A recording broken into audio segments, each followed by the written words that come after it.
the show. Still coming to you from this blank void, the whitest thing on TV this week, aside from Nancy Pelosi desperately trying to pretend that she knows the words to Lift Every Voice and Sing.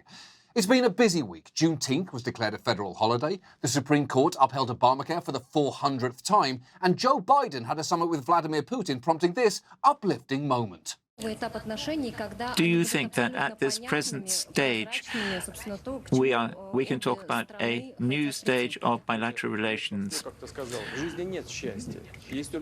There is no happiness in life. There's only a mirage of it on the horizon. Wow, that is a dark answer.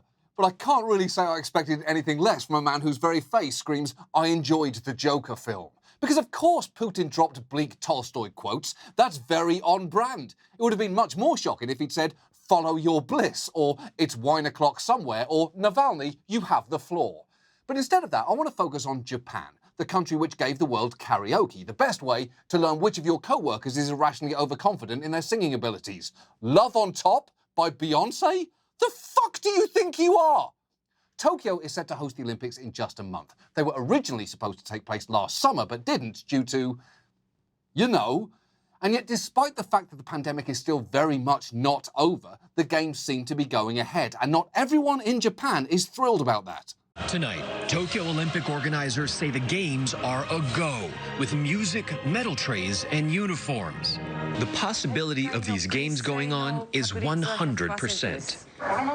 But popular protests demand they be stopped, with Shigeru Omi, Japan's version of Dr. Anthony Fauci, saying the situation is not normal. A daily death rate higher than when the games were delayed last year. A slow vaccine rollout, now with 500,000 shots each day, but the true target twice that. Yeah, that's not good. In fact, only 6% of the Japanese population is currently fully vaccinated. And while I don't know what the target percentage should be to safely host the Olympics, I'm pretty sure that right now it should be higher than the number of entries in the Fast and Furious franchise. So it's frankly no wonder that polls have shown many of the Japanese public oppose holding the games this year. And perhaps no one represents that sentiment better than this YouTuber. Although hospitals are close to collapse and people are exposed to risk, IOC said the real full share for the Olympics. It's crazy, isn't it? The IOC said Tokyo Olympics will go ahead on its track by Armageddon. What a joke! All you have to do is sit down and listen to it. I mean, that's excellent. Just 10s across the board. Inexplicable side dive, 10. Plugging his ears instead of his nose, 10. Shouting an Aerosmith lyric before his body is consumed by a very shallow lagoon, 10 again from me. If the Olympics simply have to happen, I want that guy to be the entire opening ceremony. Just him, alone in a stadium, screaming Aerosmith jokes while occasionally jumping into water for 4 solid hours. I would watch every second of that. The Olympics going ahead is undeniably risky, but the organisers seem to be considering a lot of different factors, with many being financial, especially as Japan's already officially spent over $15 billion on these games, with government audits suggesting it's actually twice that much. And the truth is, even if Japan wanted to cancel, it's not quite that simple. The Olympic host city contract signed between Tokyo and the IOC in 2013 doesn't give Tokyo the power to scrap the games. Only the IOC holds that right. Yeah, it's true. Japan doesn't technically have the authority to cancel the games, which is kind of weird. It'd be like if your child got the flu and you tried to reschedule their birthday party only to get overruled by the clown you hired. Hey, I don't care if you got the bubonic fucking plague, from 2 p.m. to 5, you're on Bozo's clock, bitch! To promote safety at the Games, a ton of precautions are being unveiled, from barring spectators from abroad, to encouraging people to keep a 2-meter distance from athletes at all times, to requesting attendees support athletes by clapping instead of singing or chanting, which is a real shame because, as anyone will tell you, half the fun of watching the men's trampoline final is the raucous bonding with your fellow tramp heads. And while some of those precautions will hopefully do some good, I will say others have absolutely no chance. Olympic organizers typically give away tens of thousands of condoms during the games for all the athletes. But this year, there is still going to be a condom giveaway, but they are telling the athletes not to use them until they get home. Well, good luck with that. Have fun selling that message at the condom booth. Hi there, 20-year-old Adonis with the physical stamina of a young gazelle. Welcome to what is essentially a lightly monitored dorm floor that you'll be sharing with some of the most chiseled bodies on the planet, all of whom you'll likely never see again. Here are some free condoms, but please make sure that you save them until I see that you're already fucking. Okay, well please at least move to the side. There is a line behind you.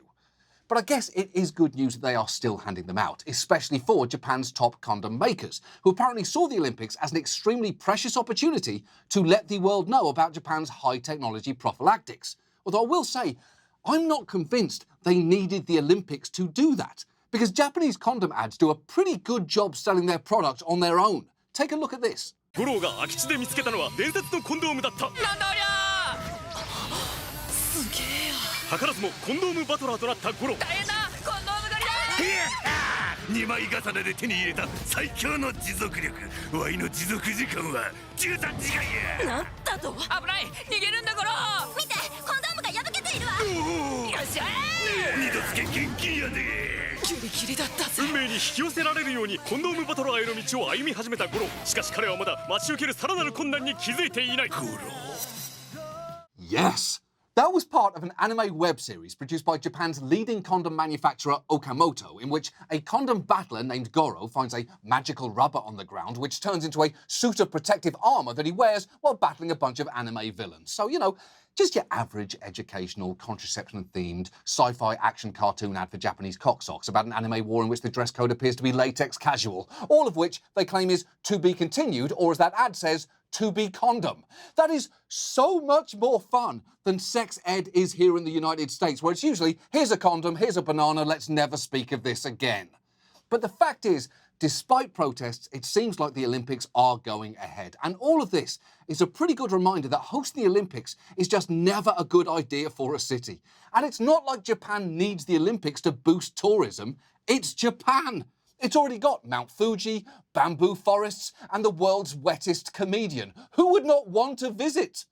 And while I truly hope for everyone's benefit that this works out, you can't help feeling that the main motivator in this event taking place is money. So, will it be worth it? Well, I guess all we can really say at this point is, to quote my new favourite web series, that is very much to be condom. And now, this. And now, please enjoy some better names for the dogs from this year's Westminster Dog Show. Raisinette, Beef, Captain Jean-Luc Picard, Drama, Good Carl, Bad Carl. Cuban exile and CIA asset Antonio Veciana claimed he witnessed a high-ranking CIA officer meet with Lee Harvey Oswald in September of 1963. Smooth Chris. Crime. Ragnaroth, Devourer of Souls. Dennis. And Jennifer Aniston. Moving on. Our main story tonight concerns home renovations. They're a big commitment that always turn out great, unless, that is, you're on trading spaces, in which case they can turn out like this. We are in the room, okay? Open your eyes and see your new family room. Wow. I'm gonna have to leave the room now. You're that disappointed? Well, I'm gonna have to. Wow, that's a shame.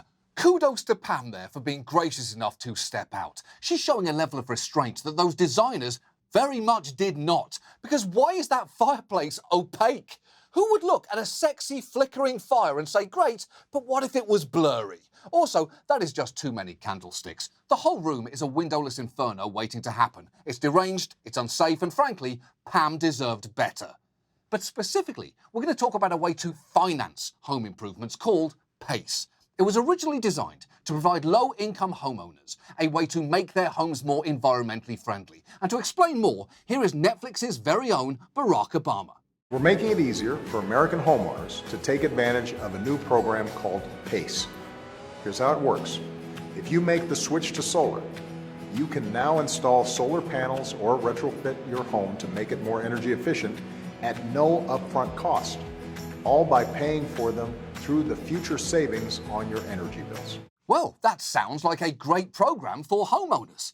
And by the way, if you are under the age of 35, let me quickly clear up your confusion here. A homeowner is a person who owns their home. They don't rent it. The house belongs to them, like your parents. You know how your parents live in a house, but they don't have a landlord and they don't have to sign a lease and they don't pay a security deposit? It's like that. It's their house. Don't worry, though, that will never be you. You're not allowed to do that. America decided a few years back that if you were born after 1985, you don't get to own a house. You do get to rent apartments for the rest of your life, though, as you gradually pay off the student loan debts from your liberal arts degree. That's the thing that you get to do. So if you're under 35, you can actually skip this story. Don't even worry about it. Go fight with a 15-year-old on TikTok about the coolest way to part your hair. Your life is sad, and that's okay. PACE, though, stands for Property Assessed Clean Energy, and the idea originated in California as the brainchild of this guy, Cisco DeVries, the former chief of staff to the mayor of Berkeley, who describes himself as a capitalist hippie, which absolutely tracks for a guy whose name sounds like he's about to gentrify jazz.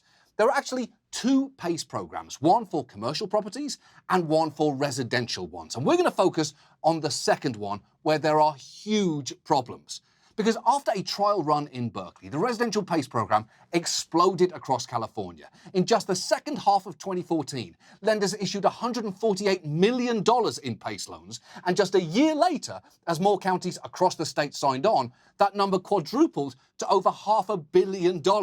Right now, these three states have active PACE programs, but plans to expand to other states, including New York and Ohio, are very much in development, and that should be a cause for real concern. Because when PACE loans go wrong, they can go very wrong. Take this California couple who ended up losing their home. They say their problem started when a contractor turned up at their house pitching a PACE-funded improvement. Their house badly needed a new roof, so they signed up. I thought it was a wonderful thing. It was just really a godsend. One thing led to another. Once he saw the roof, he says, well, looks like this wall. Then it was the floor. Well, I think there's some damage there. Then a few months later, jumped our mortgage payments $600 a month. Our life began to unravel at that very moment. My thought is that we're going to wind up in a tent.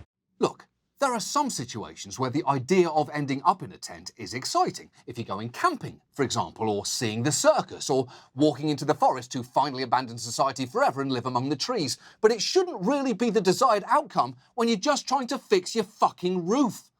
Unfortunately, the story of PACE is a cautionary tale about how good intentions, when not paired with careful, smart design, can end in disaster.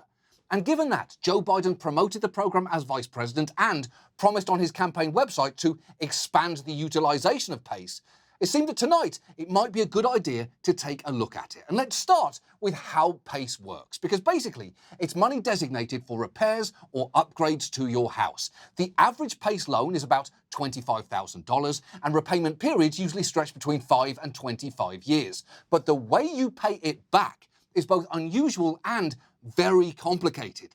Even though I've already called it a loan, it's technically a lien on your house, a kind of debt directly attached to your property, in which, in this instance, you gradually pay back through your property taxes. And ads promoting PACE have liked to put that fact front and center. Your house is actually borrowing the money, and not you personally. It's more like the house is getting the financing, because payments are made through an assessment on your property taxes. It's as if your house is borrowing the money, not you personally. Okay, stop, because there is an obvious problem there. Even if your house is technically borrowing the money, that money comes in the form of property taxes, and you pay for those. Your house doesn't, because houses can't pay taxes, because houses don't have money, because they're houses. It's the equivalent of buying a new sweater and telling the cashier, oh, the sales tax is on the sweater, so the sweater will pay that. That's not how taxes, or indeed sweaters, work. Those ads are from PACE administrators. Those are private companies hired by cities to handle the logistics of the program, including providing financing and approving loans. Some of the biggest players are these companies, the largest of which is called Y-Green, which is just objectively a stupid name. It sounds like a contemplative jazz album from Kermit the Frog. But the real origin of the name is somehow even stupider, as a Y-Green representative explained during a local sponsored content segment. Y-Green, I love this. It's easy to remember because it's actually energy spelled backwards. Exactly. Most people don't figure that out, but a couple reminders, they usually get it. Yeah. Of course they get it, because it's not a hard thing to get. Y-Green basically put about as much effort into their name as Trading Spaces put into Pam's family room. There are a number of big flaws in how PACE programs are designed, and here is one of the first key issues.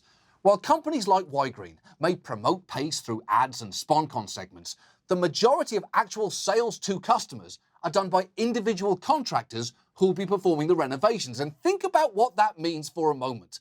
The people with responsibility of pitching a very complicated financial product, a pseudo loan that's technically a tax lien, are contractors whose training is not in finance. No judgment here, it's just people are trained for different things. It's the same reason that you don't ask a banker to regrout your bathroom tile. They're going to make a mess. In practice, the way it usually works is a contractor will approach you, maybe outside a shopping centre or at your church or even knocking directly on your door. And they'll offer to install, let's say, solar panels or a new air conditioner with the promise of no money down and that, crucially, the improvements should pay for themselves through huge future savings. The thing is, though, contractors are not always completely straight with customers about just how much their property taxes could go up. They came to my house, they said that I needed the solar system, that it was gonna dramatically reduce my light bills. When my property taxes came back in November, I went from $600 property taxes to almost $10,000 property taxes, which I could not pay. $600 to $10,000. That is not good. The only time the value of something should change that dramatically is if Elon Musk shits out a tweet about it. We truly live in the best possible system. But also, it seems pretty unlikely solar panels are going to cut her electricity bill by $10,000. In fact, for all of the talk about how PACE improvements will pay for themselves, there is a fundamental flaw there, as this professor who has studied them will tell you. A foundational flaw of the PACE program is that there is no independent energy audit required of a home before home contractors can start suggesting all sorts of things to do to it. Some of these things are maybe put in incredibly expensive high-efficiency windows, even though the existing windows are not the main source of energy waste, and you would do much better just caulking a few leaks. Exactly. There is no independent party required to assess whether your renovations would cut close to enough energy costs to be worth it, which really seems like something you'd want verified by a third party. It's the same reason that we have independent health inspectors put a letter grade outside a restaurant, as opposed to letting the owner put up his own sign that says, "Trust me, it's clean." And that actually brings us to the next key quirk of the PACE program.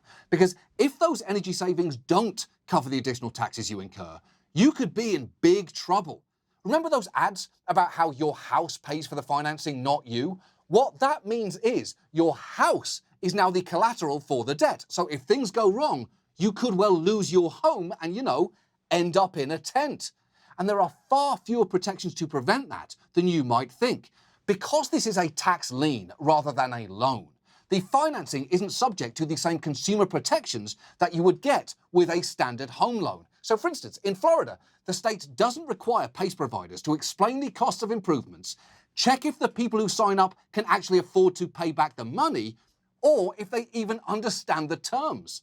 And PACE administrators will insist that they do all of those things anyway, that they're diligent about vetting homeowners, the projects that they take on, and their ability to repay. But there are so many examples of failures to do that.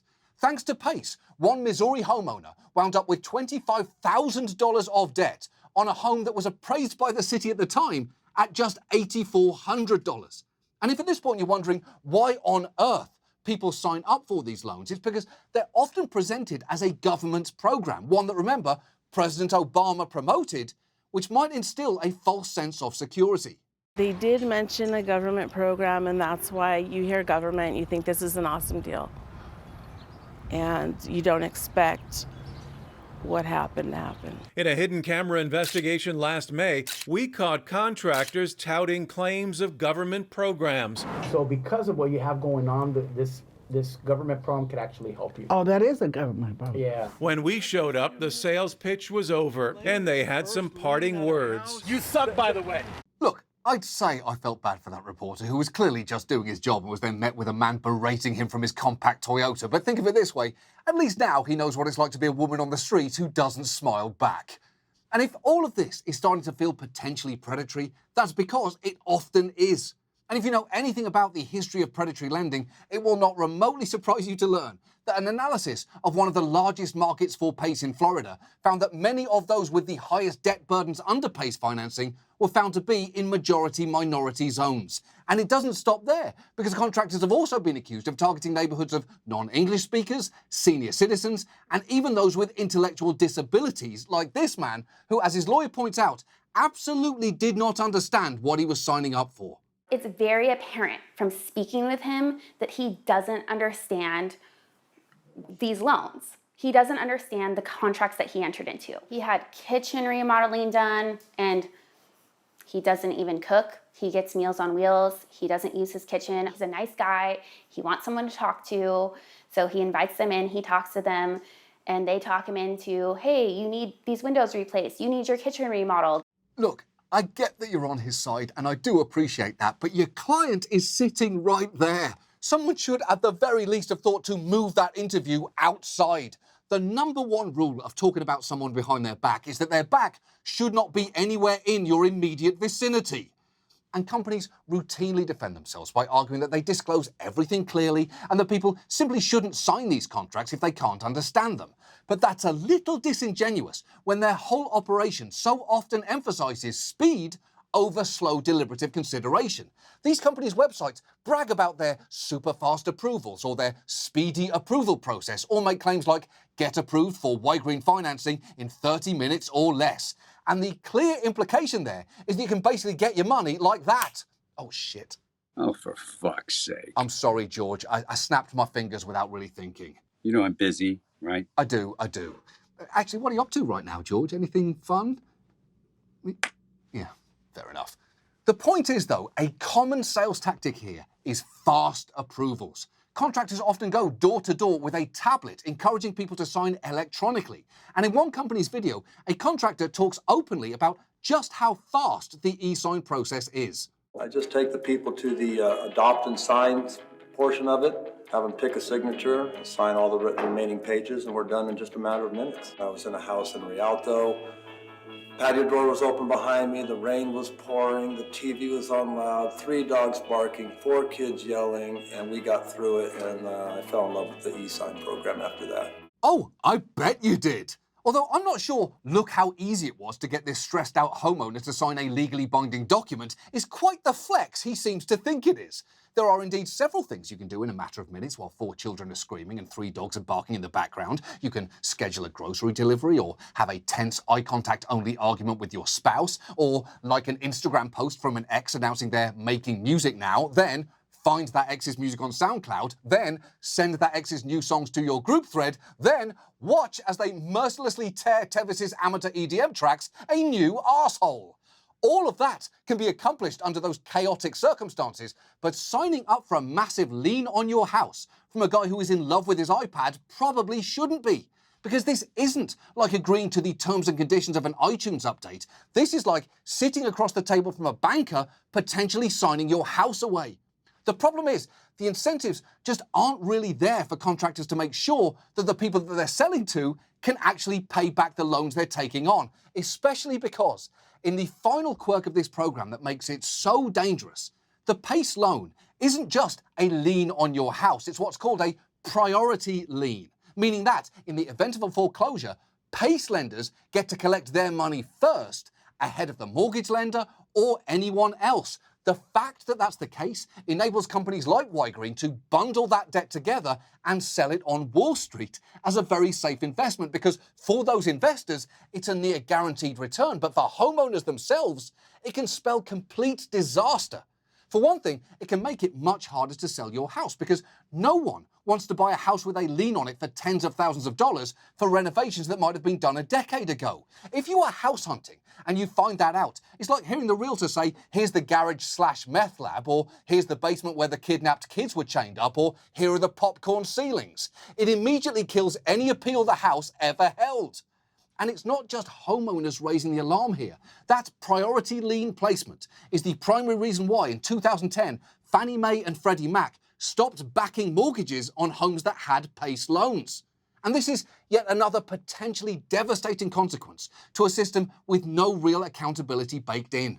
Remember that California couple? Here is their contractor explaining why none of what happened to them is his fault. Did you as a contractor, though, ever confirm if they had the ability to pay? Because this is an older couple on fixed income. They say there's no way they could have paid for the work that you took on in their house. I don't qualify people. PACE qualifies people. Well, there's a lot of passing the buck here because... No, there's no passing the buck, miss. What you should do is talk to Y-Green, who they had the contract with. Well, hold on there, because it's pretty bold to claim there's no passing the buck, only to immediately then pass the buck. It harkens back to that famous sign in Harry Truman's office, "The buck stops here," with Larry down the hall. He's the one who handles all the paperwork. You should really go talk to him.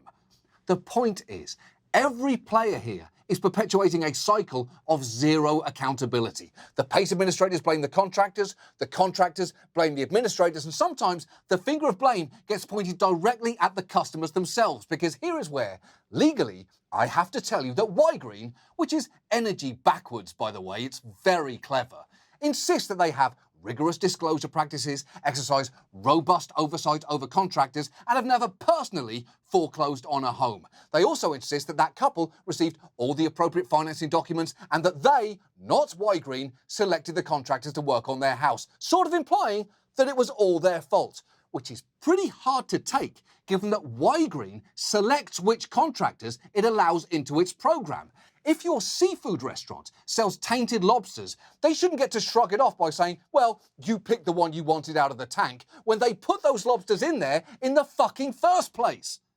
And companies are always going to insist that this is just a problem of a few bad apple contractors and that they are always improving their processes. But I would argue the flaws of this program are baked into how it operates. And no one knows this better than tax collectors, because they are the ones who end up having to collect on the debts homeowners rack up, and they can be the ones having to do the foreclosures. Just listen to this Missouri tax collector begging his county to get rid of its PACE program just last month.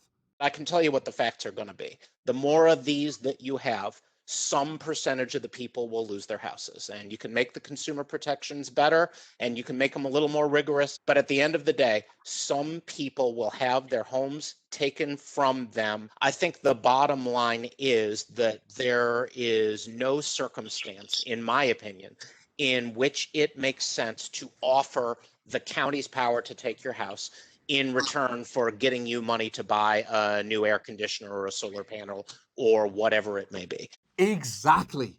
Nobody in this country should be losing their home because of an air conditioner. They should be losing their home because of unexpected medical bills, you know, like an American.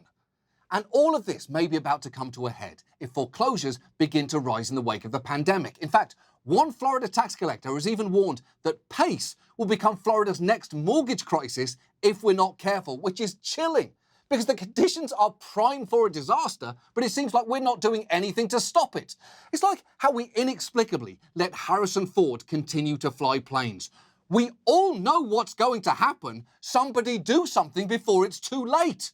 So what can we do here? Well, we could try some reforms like stopping door-to-door sales, but the truth is, as that guy said, people could still end up losing their homes. The tougher question might be whether or not reform is even worth it. Because for the record, PACE isn't even the only way that low-income homeowners can get help to finance green energy upgrades. Nationally, there's the Low-Income Home Energy Assistance Program and the Federal Weatherization Assistance Program, or WAP, as it's known to absolutely no one. And in Florida and California specifically, there are several programs that can assist low-income households in energy funding. The point here is, if you, your parents, or anyone you know is considering a PACE loan, you should definitely see if you or they are eligible for programs like these first. And if you live in a county that is thinking of implementing a PACE program with for-profit administrators, do whatever you can to stop it. Because the fact is, this business model is fundamentally flawed. And I'm not saying that affordable clean energy isn't something we should be investing in. It absolutely is. But we shouldn't be putting vulnerable people in a position where they are risking their homes. Sadly, this is yet another example where a well-meaning public program has been corrupted by the presence of private companies. And if they come to where you live, you would be well advised to tell them to cuff foe. It's actually fuck off backwards. Most people don't figure that out, but after a couple of reminders, they usually get it. And now, this. And now, the winner of Best in Show at the Westminster Dog Show breaks newscasters' brains. So I thought it was, I mean, he's pretty, obviously. He's very beautiful. It's just like hair but on the floor. It looks like a head of hair. Like Amber, I picture yours or my hair just walking on the ground with no legs. Someone's wig is controlling their brain, and then it jumps off and walking scurries across off, the ground. like Alien. Yeah. He's gorgeous. Like, Wow. he's just so weird. It's super odd looking, but good Doesn't for look him. like a dog. That person probably spent more time on that dog's hair And money. or money, yeah, than the three of us combined, and we Probably. do TV every day.